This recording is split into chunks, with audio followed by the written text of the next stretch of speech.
I'm so not looking forward to this.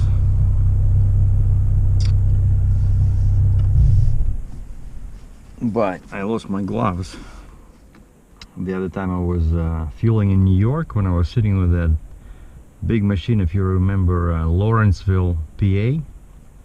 And I just dropped the trailer and I went to get cheap fuel on the New York side, because that's right at the border. And these are the gloves I had, you know, and I love them because for the summer, you know, because my other ones are insulated and just too hot. They get all wet inside. It's impossible to get them out, and that's what I've been working with, because after fueling I left these on the step of my truck and I started driving, and by the time I realized my mistake, it was too late. So I went and bought these at the Mark's Work Warehouse, 20 bucks Canadian.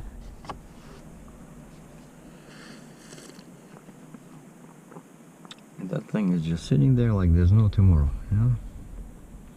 There's no idea what's going on to happen to her. Maybe I'll take coffee with me, because it might take a while.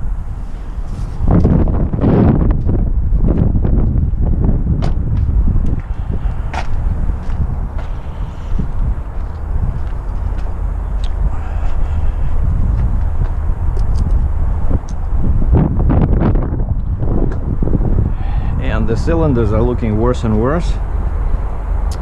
It's been very windy today, and all this dirt parking lot. See, before they were always shiny, right? Because these seals were inside, and each time the piston would go in and out, it would clean itself. But now it's all dirty. So I think I'll try, after I do this, I'll drop the trailer, because I cannot put them in myself. I don't want to tear them apart, and they're already pretty dusty. When I go find a shop, maybe go to Caterpillar and ask them to put things right. What? We're recording, right? Okay. Sorry about that. Just watch where you're going, Captain Sergei. Alright, so we got 1, 2, 3, 4, 5, 6, 7, 8, 9. Wait a second. So 4 here, 4 in the back, right? That's 8. 8, 10, 12, 13. Yeah.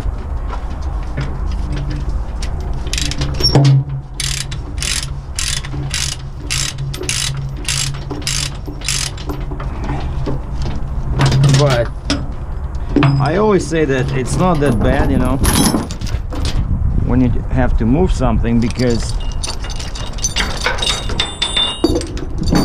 now we know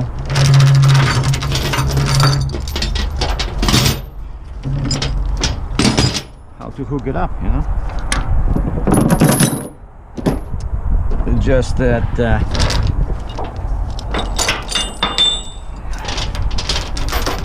locations might change, right? Because I need to move this backwards, and so, well, maybe I'll be able to use that one with that D-ring.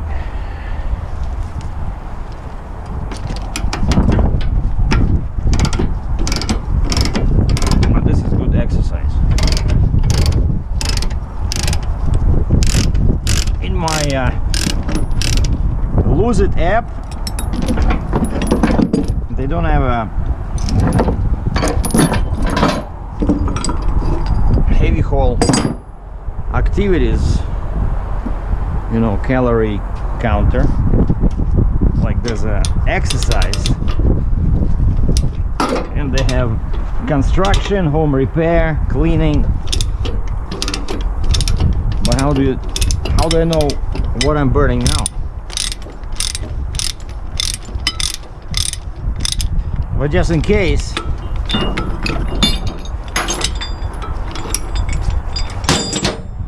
I had 2 protein bars in the morning, so we're all good. And after this, I'm gonna do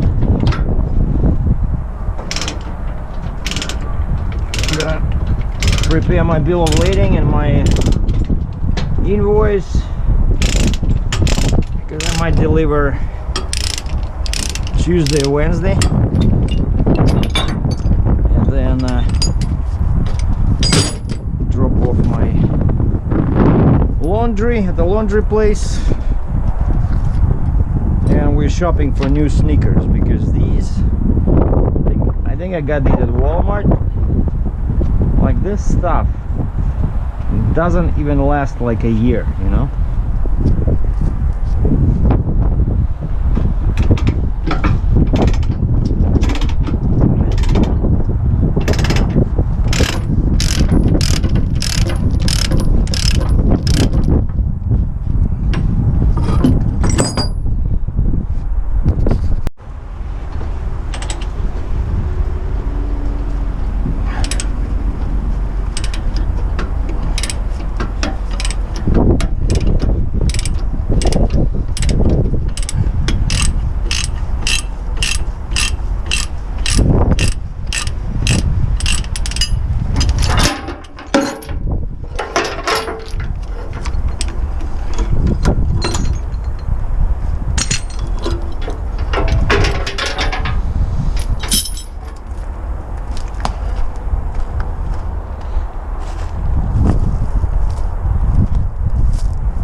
Double check all chains are loose.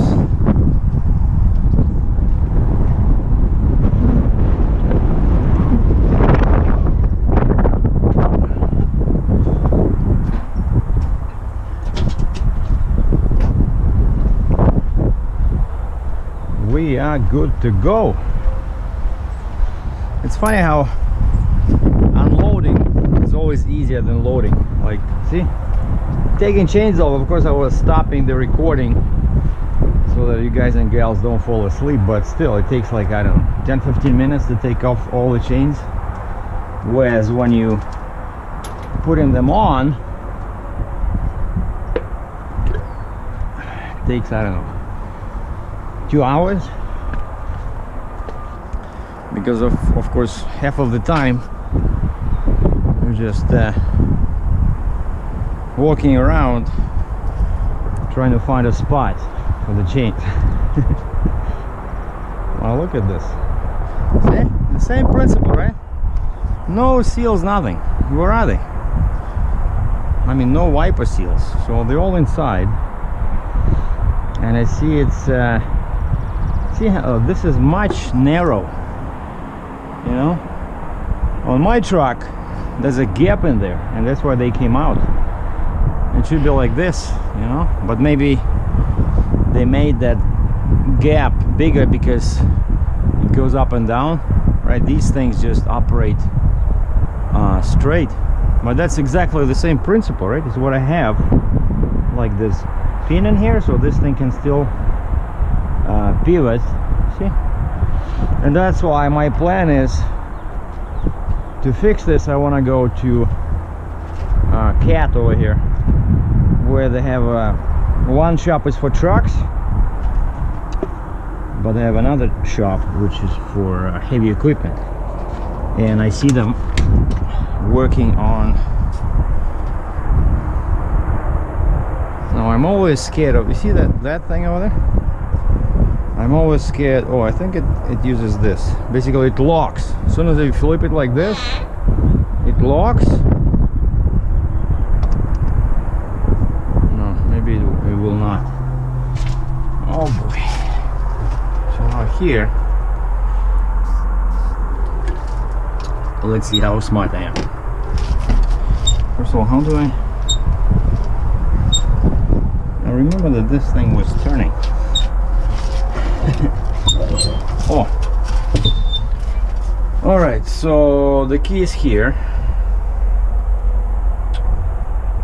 and we just, I guess, started.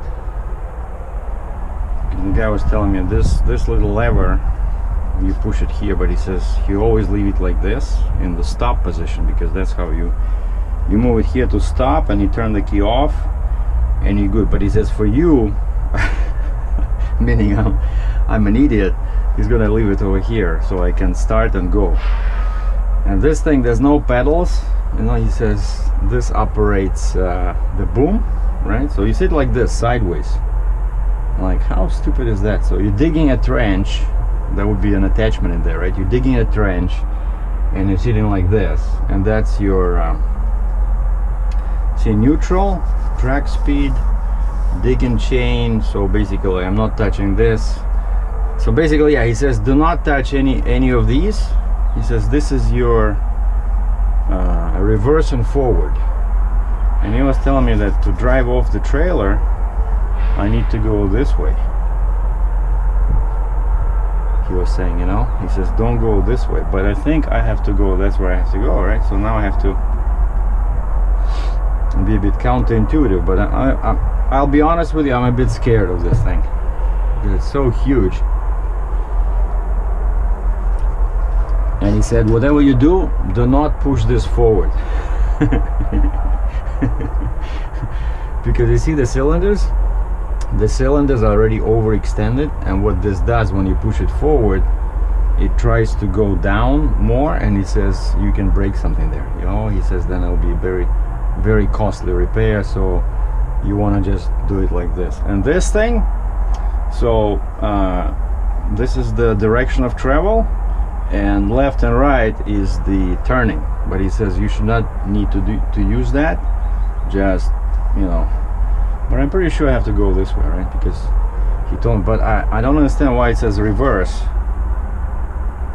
Like you would think that that's the front. No, wait a second. That should be the front, right? Because that's where. So yeah, we were reversing this thing on the trailer. So now to drive off, like when I'm unloading, I thought I would be going forward, and forward is this way. But this guy says no. To drive off the trailer, you need to go this way.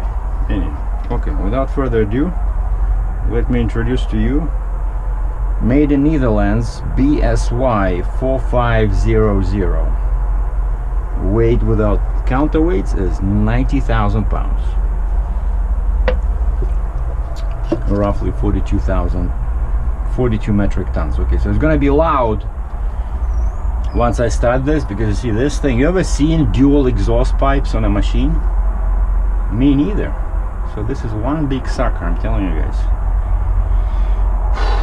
All right, steady, steady, I can do this.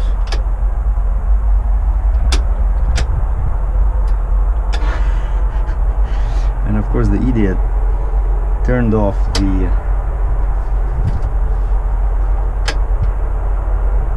I asked him, I said, where's the master switch? And the guy says, okay, I don't know, but I'll check it for you. And then I'm positive that he turned it. You see?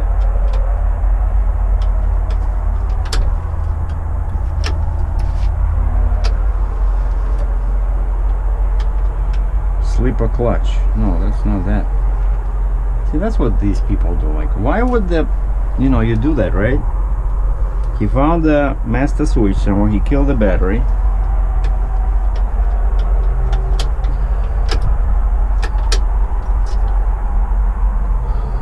I knew it wouldn't be that easy. Anyway, let's go find that master switch, because I'm positive. Okay, I found the windshield wiper. I found the hammer to break the window, but we're not that without hope yet. There's still hope. Let me see through my glasses. Manual track speed. Yeah, and it's called Steenbergen Holland Drain. That's like the full name, but it's made in the Netherlands. I was doing research on the online.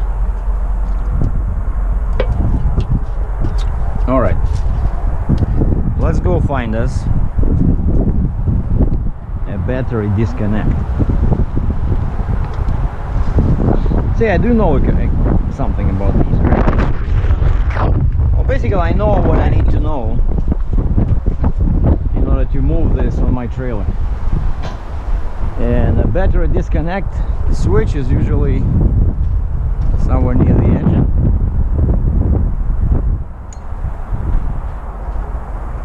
Like somewhere where the battery is. That's not that. Steenbergen Holland Drain. BSY 4500, motor, chassis, serial. Oh, I was looking for a serial number, couldn't find it anywhere. So you can find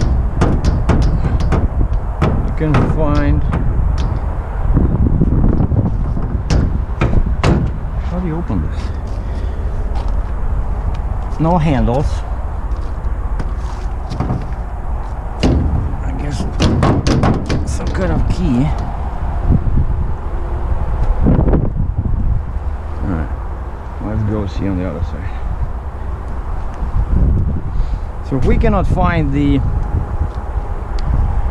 disconnect switch, we'll have to abort the mission.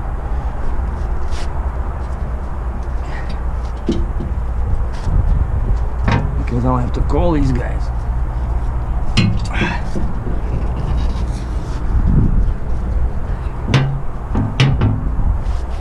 This looks like a battery.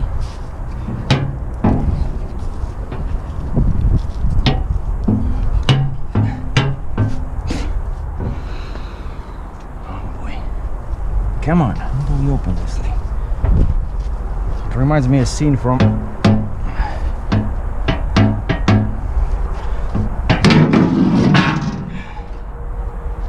okay. So it should be somewhere inside here, because that's the batteries. Right, there's no switch here. Then it follows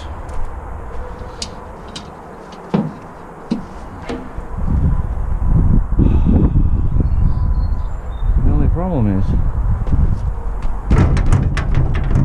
this requires a key.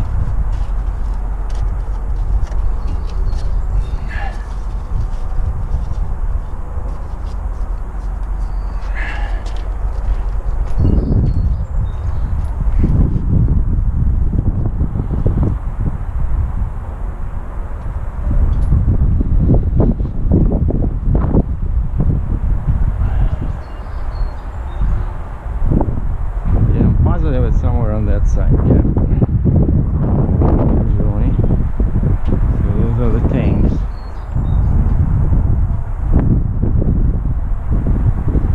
Oh, check out. It looks like a brake, like a disc brake.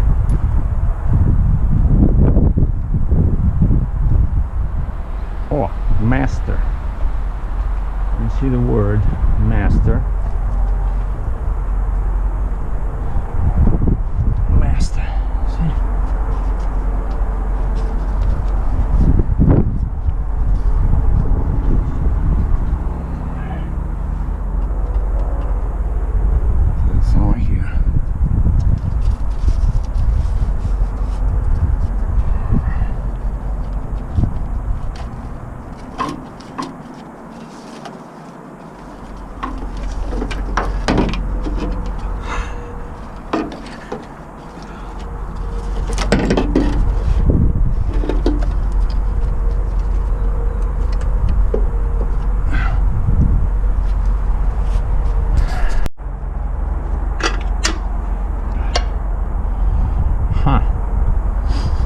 that's not it.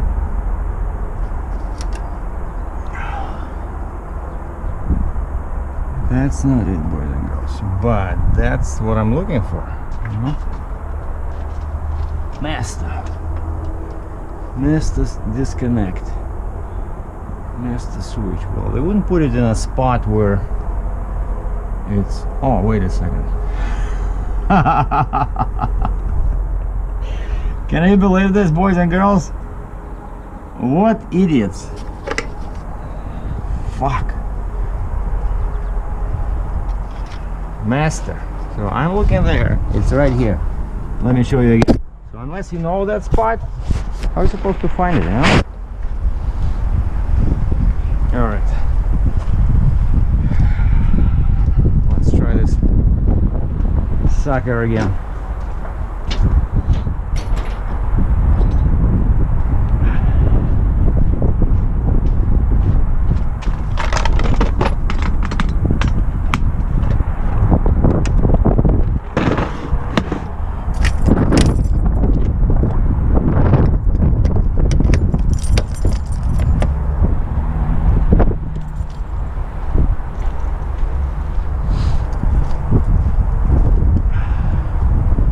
And that's what you have to do sometimes, you know, like, well, my backup plan was I have the phone number of the foreman who was there when I was loading, and I'm pretty sure that he can get a hold of the operator. Yeah, you see? Now we have some kind of sounds. Yes! Ukraine represent. I don't know why I say that. Why Ukraine? Russia represent.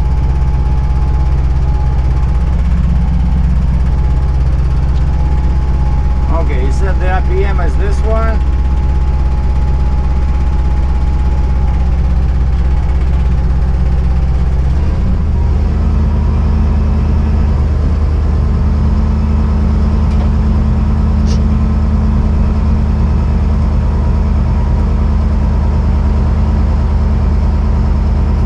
This guy told me to pull it. When I pull it, it goes down. I don't know what he was drinking. Okay, so now let's see what reverse does.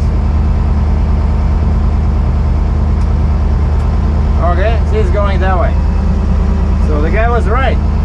He made a mistake on this, but he was right about this. So I'm not gonna touch it sideways, I'm just gonna go gently forward. So it turns out forward is that way.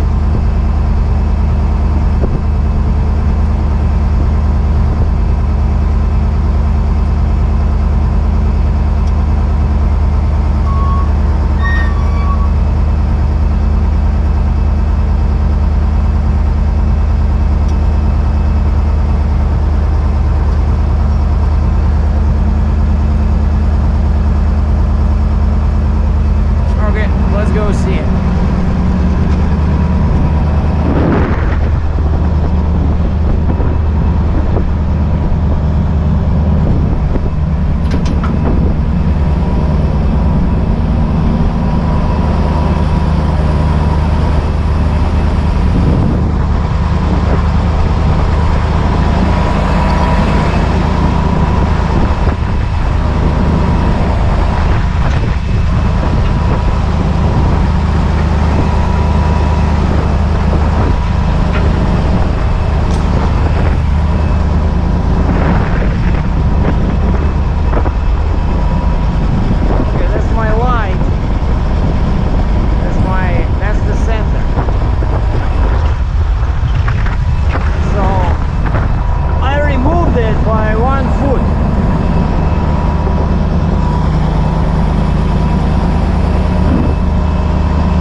Just a little bit more.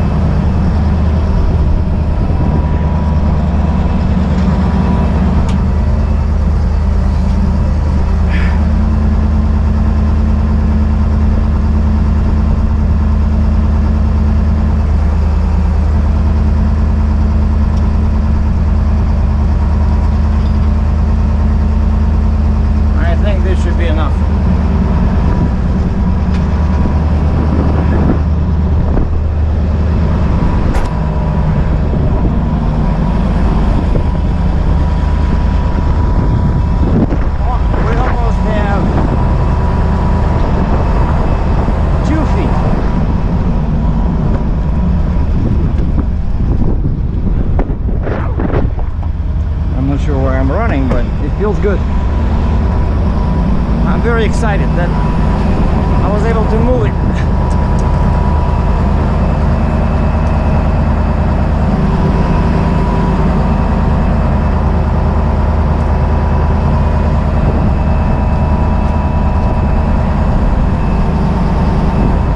Okay, a little bit more.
Just a bit.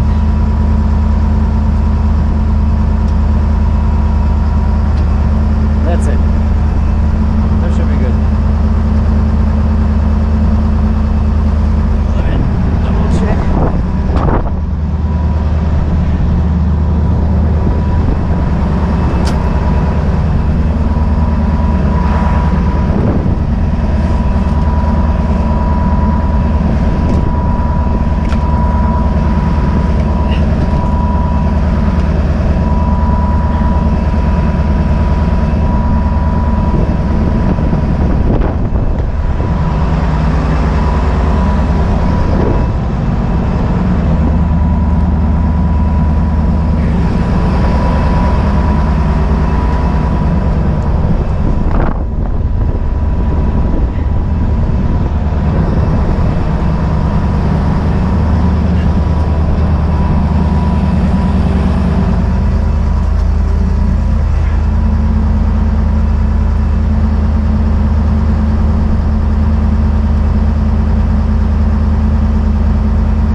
This.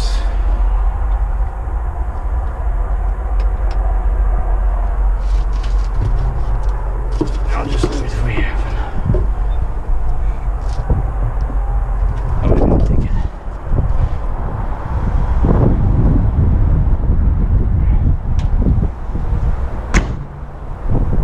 Okay, now I'm gonna go back there and deactivate the switch, since now I know where it is.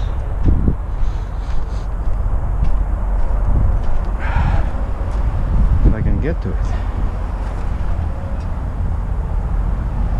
That's easy enough. Okay, power off. See? That's all I had to do. So now, pretty sure my weights are about at least 2,000 pounds off the truck. And that's what they want. They don't allow me to cross the way I was. Basically 19.7 on each axle. They said it was too much, so they only allow me 19 times 3, so 57,000 pounds over here, right? And you see I already moved it all the way here. Like I said, I cannot go any further because that's already pretty far. And that's how it was supposed to be loaded, you see? Yeah, definitely gonna calibrate my gauge. So how much did we move? So that was my center, that's the way it was originally, that thing over there. So now, yeah, I'm pretty much at 2 feet. That's what I wanted.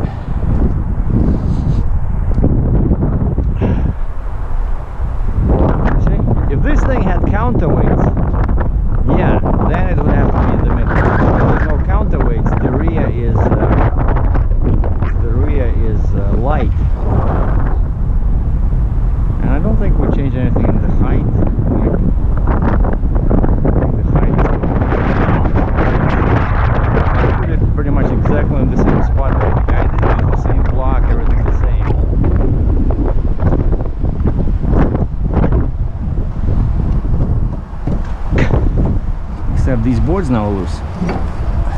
Oh, but it's fine. I'm gonna put a chain over here. Remember how I did it before? So I'm gonna, yeah, over here.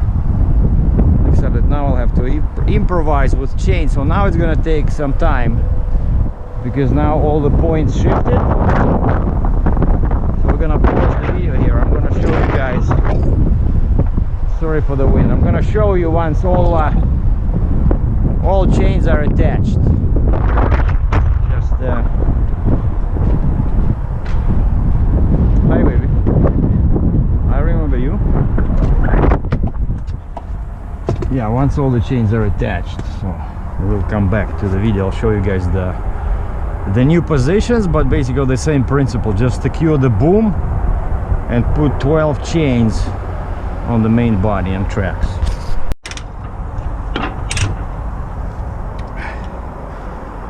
I really don't like these tires spinning like this.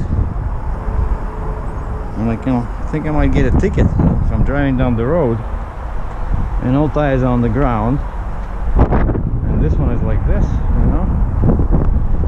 A lot of DRT inspectors, they're not very understandable of the peculiarities of modern technology.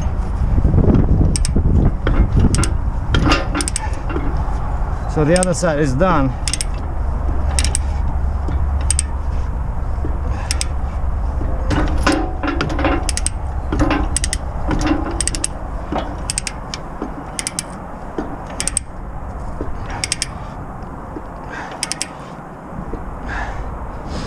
For now I'm just doing a rough version. I'm gonna tidy them up when I'm ready to leave.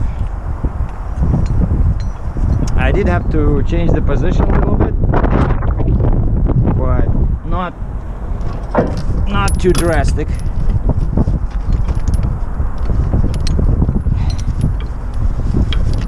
Come on.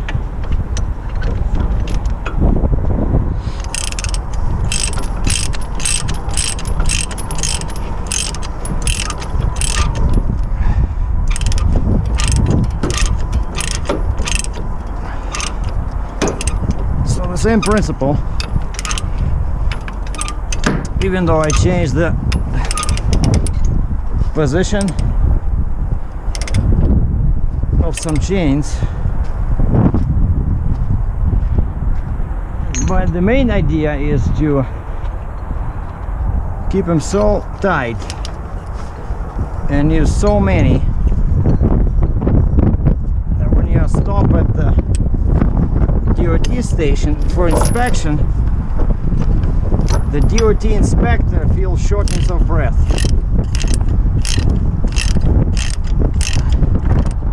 And I have to do it like this time.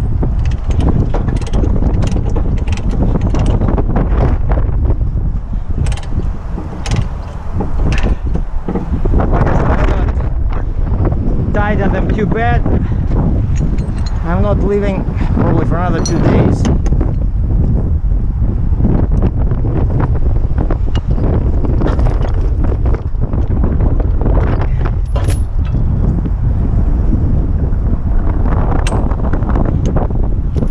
And see, this will take care of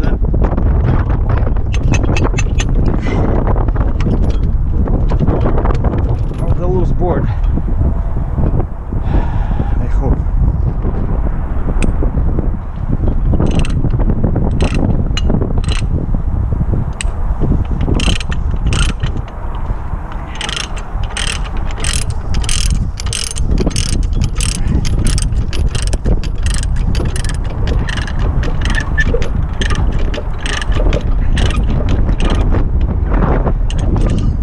Good thing I had those protein bars.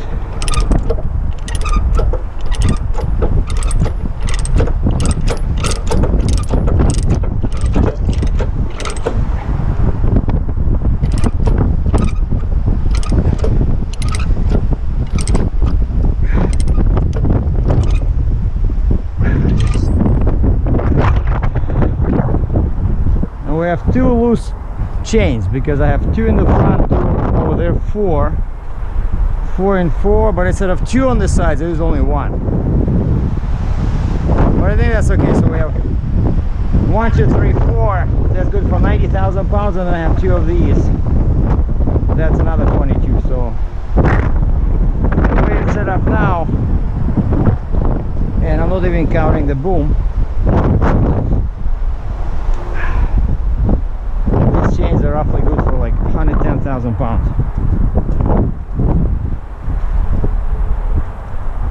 I don't know. I think it looks pretty good. So each track has 3 on the side and 1 in the front, 1 in the back. So 5. 5 on each track, right?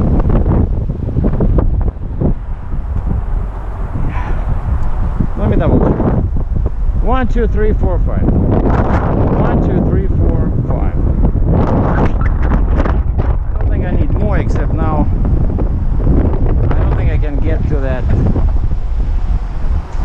compartment. Before I was over here, so I could open at least the rear compartment.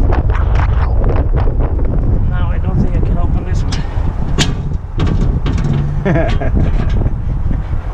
But of course, it would be too easy.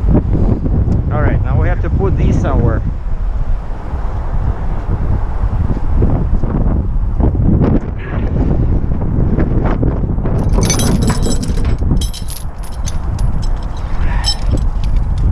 Just because I have nowhere to put them, you know?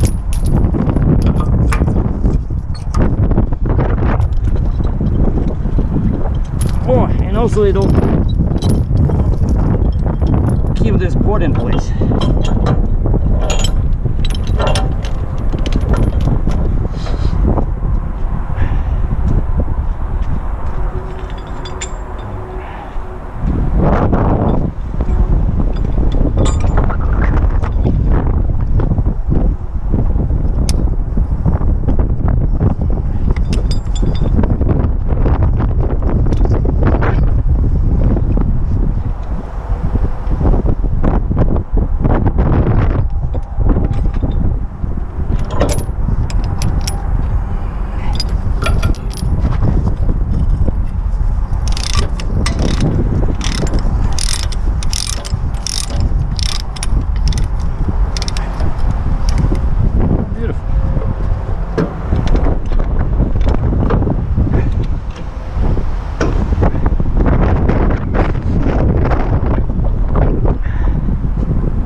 The only other time I'm touching these chains is right before leaving.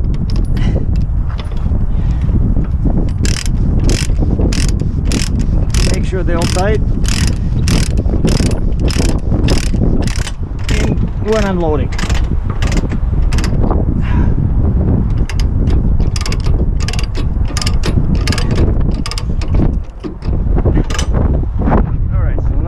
Thing, let's just put on the flags and I'm out of here.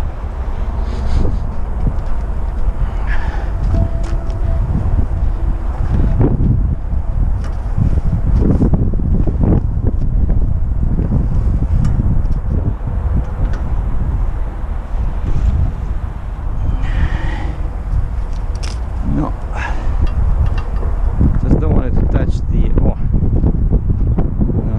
In the back.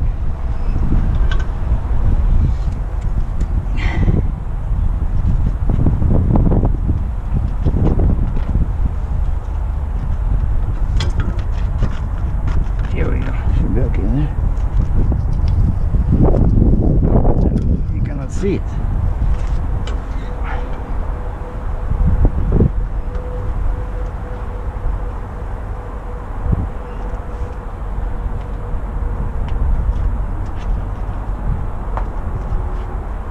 That should be good.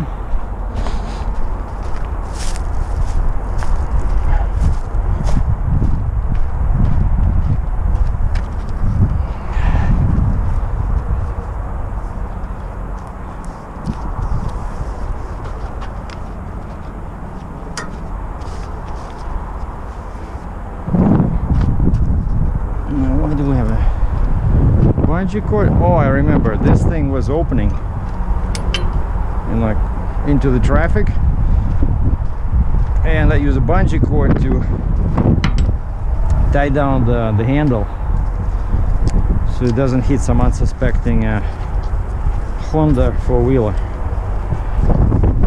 because they're driving in a daze as it is, so we don't want them to be too dazed. And this is it.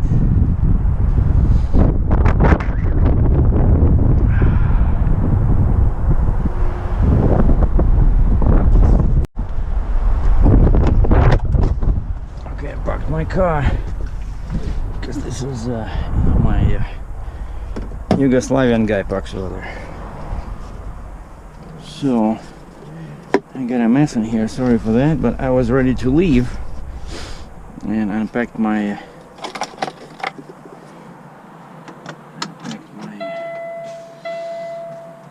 cowboy boots, because yeah, these is, I went to Starbucks and I kind of felt people you know, staring at me. Okay, so what we gotta do now is, since I'll be driving and this operation, see the wind? Crazy. And because of that, I always try to park my car facing that way, you know, otherwise I find all this dirt flies into the you know, engine compartment. And that's why on this car, even though normally I do it, but on this car I didn't bother to install, what's going on? I didn't bother to install the what they call cold air intake, because that was my experience when I had them on a Dodge Ram and Ford F-150, you know, because the top is open and the filter sits right there, right? First of all, it's not cold air intake like some guys were leaving comments about this. Yeah, it's a stupid design because it gets hot under the hood and it gets hot air, so which of course reduces your power, whereas the factory intake takes the air from under the, you know, from under below there, above the tire, so on the air is cold over there. But no need to fear, Captain Sergei is here. I found the design of a company actually I used before, and it's a closed lid design, you know, perfect, and it's specifically designed for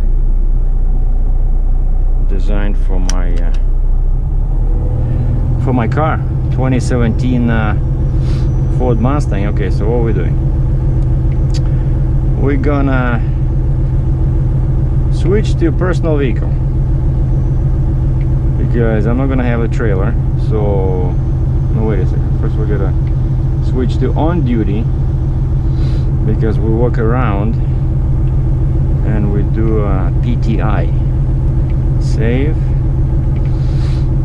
and then inspection. We add inspection over here, click on the vehicle, Kenworth T880. Wow, this software is good.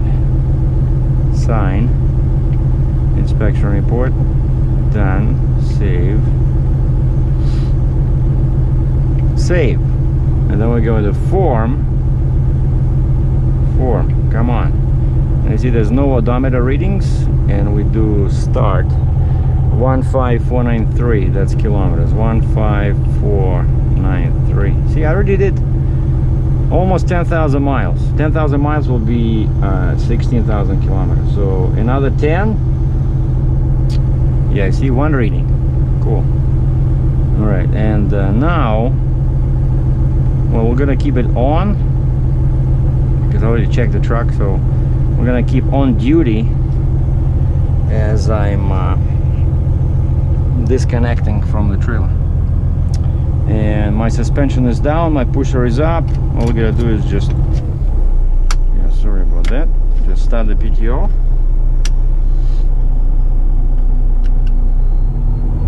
And you see this thing, the guy still didn't tell me, they didn't charge me for this. See, that's what I mean, like each time I start the truck I'm staring at this fuel economy, which is, you know, of course abysmal for this big truck, and ask myself, how do I change the home screen.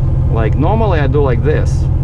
When I'm driving, I want to see speedometer, because I don't know, for some reason I like the digital speedometer better, or tachometer. See, like I turn like this, and but that's the gauge mode.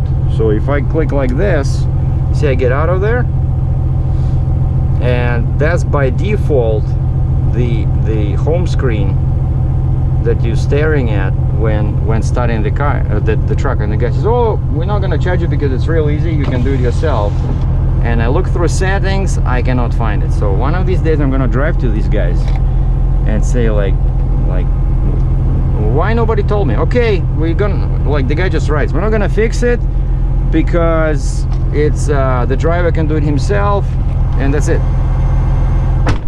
See, there's all kinds of indicators, right? As soon as I open the door, or if the door is not fully closed, see, like this, it shows me driver's side door open. And then if you turn off your brake and you try to drive, it'll be beeping, driver's side door open, which I know is not a big deal, all cars have it, but not trucks. Okay, and the way I parked it, so to remove the pressure, and that's why my pusher is up, you see, I put these on the two main beams. I put those blocks. So now all we gotta do is,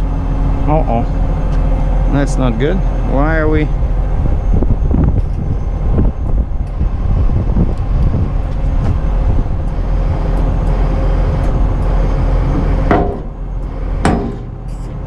What's happening here?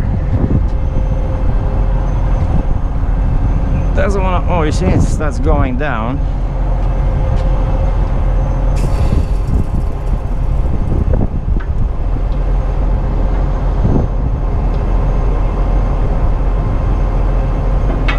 Okay, now it's open.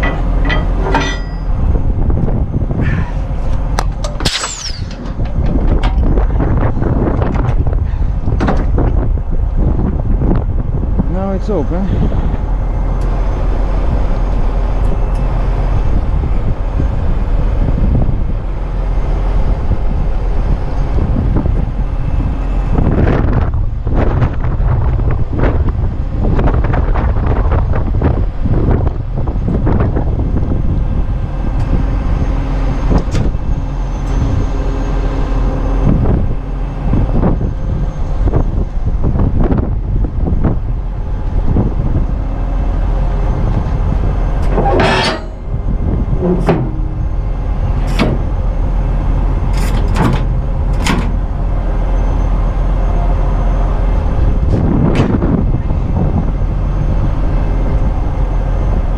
What do you do? Can we clear it? Oh yeah, we should be okay.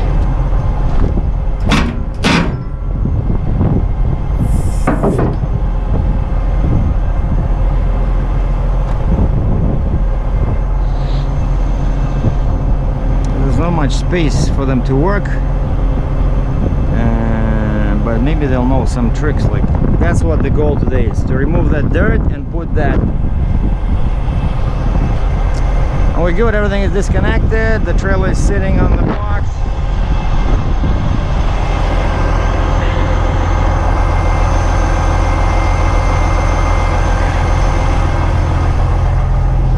Okay. Idle off, PTO off, brake off. Go slightly forward. Okay, and now put the suspension back on.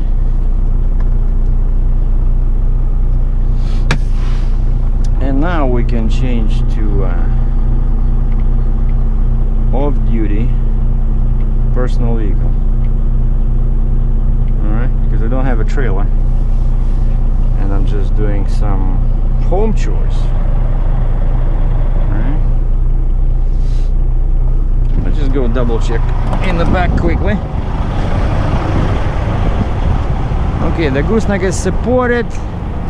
Oh wow, see, look how this is beautiful, so high up.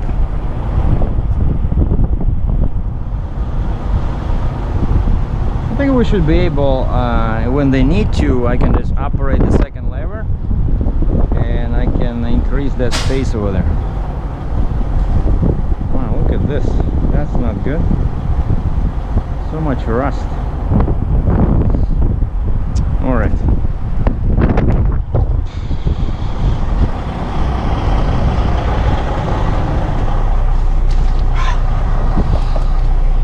So I got two shops that I'm thinking. One is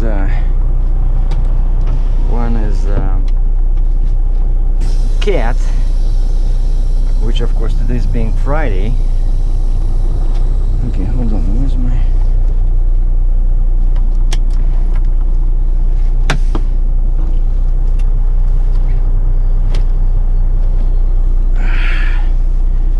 Looking for my wallet. Okay, here we go. Because I was just thinking, you know, like these guys can give me a. Chances are they will say no, because, you know, Friday and they're too busy. They have 10 excavators and 5 loaders to fix, you know. But I thought if I offer them cash, maybe they can do it. Okay, we're gonna pause the video because you guys see me draw. You see it now, it switches in motion. Personal conveyance.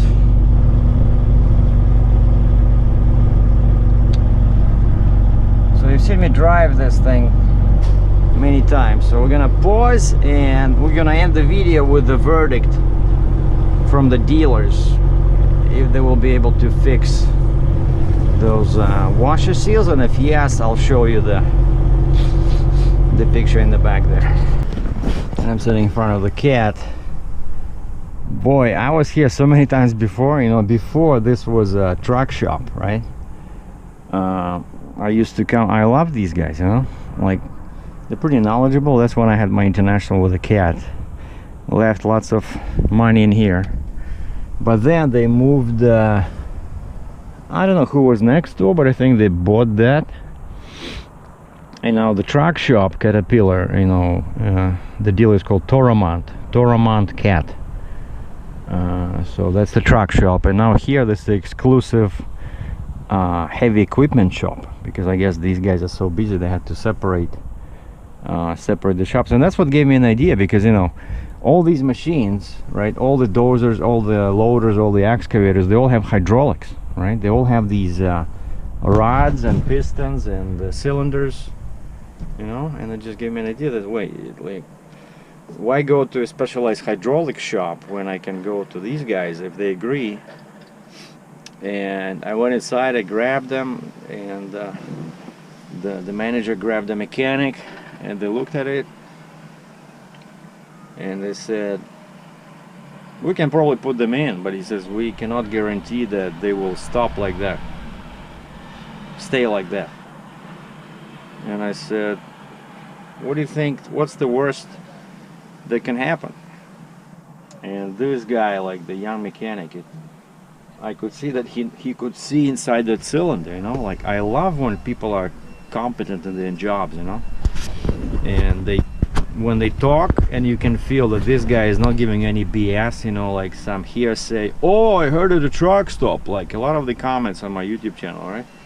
Or somebody told me, or I'm not an expert, but I think.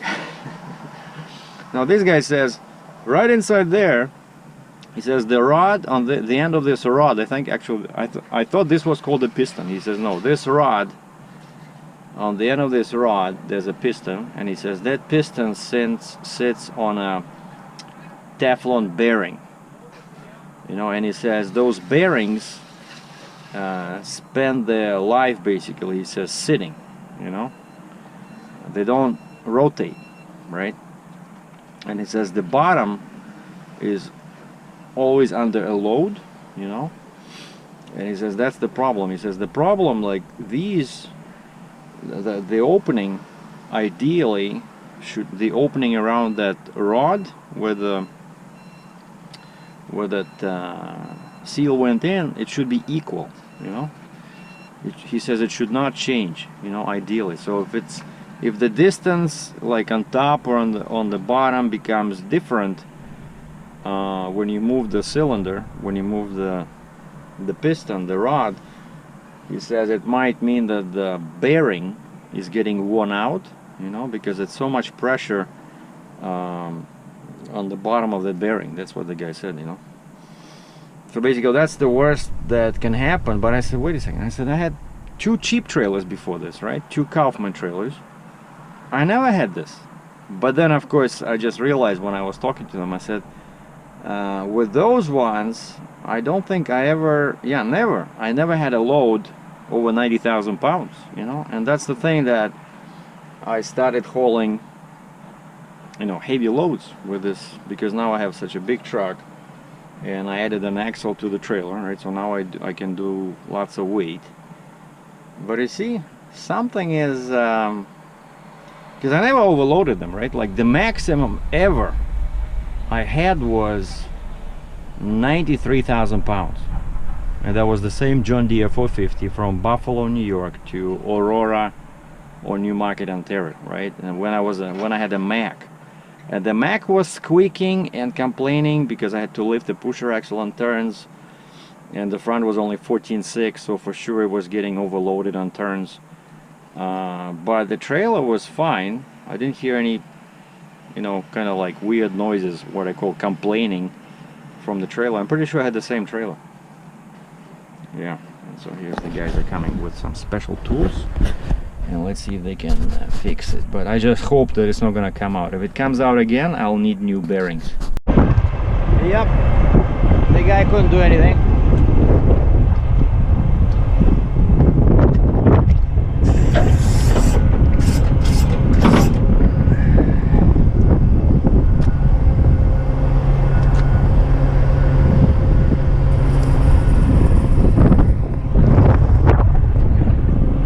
Basically, he looked at the rods and he says the rods are scratched, because usually I don't pull them out like this. This is like maximum height, but he found that the rods was scratched in there, and he says what probably happens is that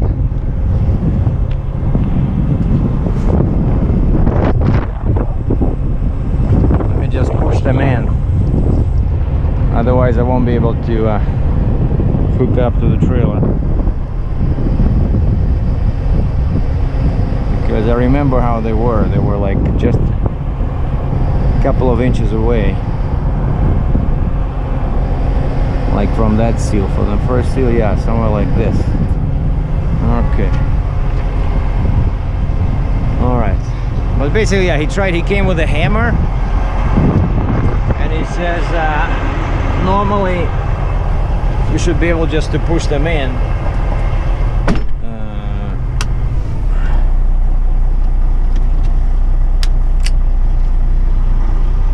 He says normally you should be able to push them in with your fingers, and what he found is that he showed me, he says, you see how loose these seals are? Like when he lifts it, there was a spacing, and basically I explained to him, I said I saw them being dragged, and the top was still inside, but the bottom was coming out, and so they got stretched. So basically they're no good. So those seals needs to be replaced. But he says, so we agreed that this was caused by, for some reason, the rod became off-centered, either because there was a heavy load, 90,000 pounds, but he says probably they need to open the cylinder and look at that sleeve with the bearing inside. That's what keeps this rod centered, you know. And he says the rods, you need to fix those damages, because sooner or later it'll start rusting, because there's just steel underneath, and then the dirt will start getting in, and basically the cylinders can develop a leak. So anyway, he says the seals are like a few $100. Then you can re-chrome. They can re-chrome the pistons, the rods.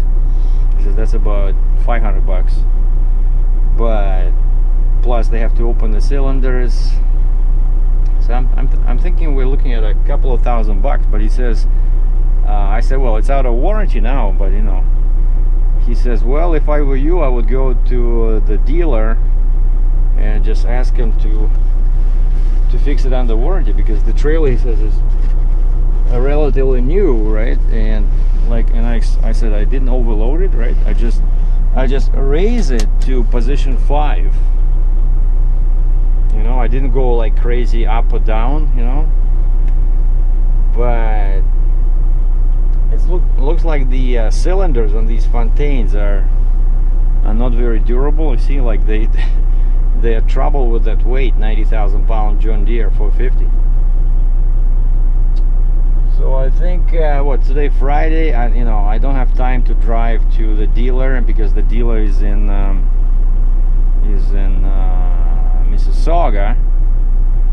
But since the guy where I bought it, he's no longer a dealer for Fontaine, right?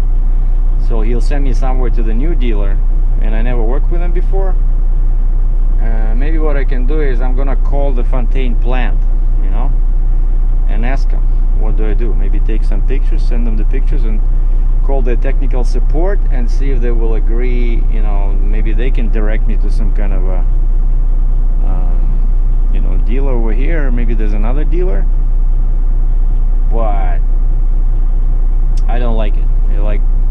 Like I said, on Kaufman, I didn't haul such heavy loads, and I never had such problems, but that's what can happen. Anyway, long story short, yeah, the problem is not fixed, but at least I moved the machine. That was the big goal of the day. I moved the machine, so now I should be able to cross.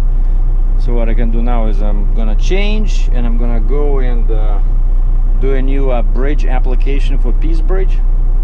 So now we should be good on all axles. And the New York permit is in, so hopefully I'll start trucking. And then meanwhile I'll call the factory, Fontaine factory, and see what they can recommend. And maybe I'll take care of this when I get money for this trip that I'm doing now, and just fix it. One more thing. I thought it'd be of interest to some of you guys. I called the Fontaine plant and talked to them about, you know, buying some parts, or if there's any chance of me getting some kind of a deal. And this is definitely not Kaufman. If you remember, Kaufman was they replaced my Honda motor. They replaced a couple of rusted out parts on the gooseneck. They replaced the trailer. And so it's definitely, sometimes it's beneficial to deal with a small operation, you know, kind of like a family run business. I miss those guys, you know. Fontaine definitely says, no, if it's after 1 year, there's still some parts that cover up to 2 years. And I said, what about the main cylinders on the gooseneck? No, those are not covered. But of course, you know, they would be too simple. And so she says, you might want to look into getting new cylinders with pistons, you know. And I said, can I buy it from you? And she says, no, you have to go through a distributor. And I told her that this KID trailer, who imported this trailer on my behalf, is no longer the dealer for Fontaine. And she says, oh, we only have one now. It's a Tallman Group, which is basically, it's an international truck dealer. And now they added Fontaine line to their business activities. And she says, call them. And I called them. I gave the guy the VIN number of the trailer. I said what I want. And I told him who to call. I said, call Nikki. Like, I have all the phone numbers from Fontaine. I said, this is the girl, Nikki. This is her phone number, direct line. She deals with parts. And the guy wrote it down. Okay, and then he calls me back. He says, okay, he says, this is extremely expensive.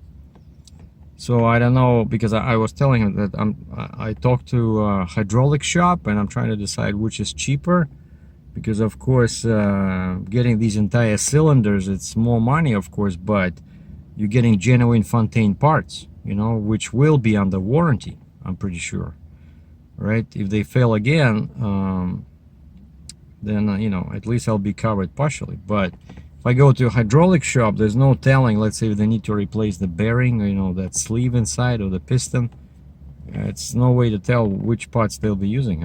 I'm not sure if they will give me any warranty on the repairs, you know. But anyway, so this guy says extremely expensive, and I had, what is extremely expensive in your book?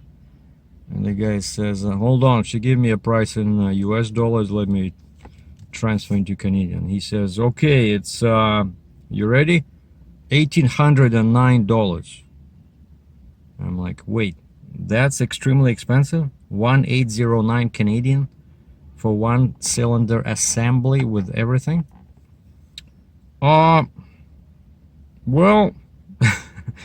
but you need two, right? So I said, that's probably the same as a shop would charge, you know, because the shop would need to, what they said, rechrome, change the seals, open the cylinders, replace the bearings, and it's a lot of waiting time, right? So meanwhile, I can keep using the trailer while these things are, you know, ordered. So I don't know. I might be able to swing it after I'm paid for this load. So I gotta deliver the load, and then I don't know if there'll be something over there in New York, so I'll probably come back empty. And the hydraulic shop here in Cambridge, they want to see my trailer. Like, for some reason these people have no clue what the gooseneck is, and I send them pictures. Oh, it's hard to tell from the pictures. So guys, have you ever seen a float trailer that probably heavy machinery in your shop is brought on? Well, the foreman says he'd like to see it. I said, well, okay, I'll stop by when I'm empty on the way back from New York State. And so that's what I'm trying to see. I'm trying to see, they will give me a quote, how much the repairs are. If the repairs are anywhere close to 3,600 Canadian, I'm getting new cylinders, you know. And then I can find some $60 an hour shop to put them back in, because all I gotta do is just undo the pins on each side, put the new ones in, because it's a full assembly, much easier to install. Like, any idiot can do it. Probably I can do it, I go to a local pharmacy and they can do it. Anyway, now this is it. Good news, bad news, but that's heavy haul for you. Thanks for watching.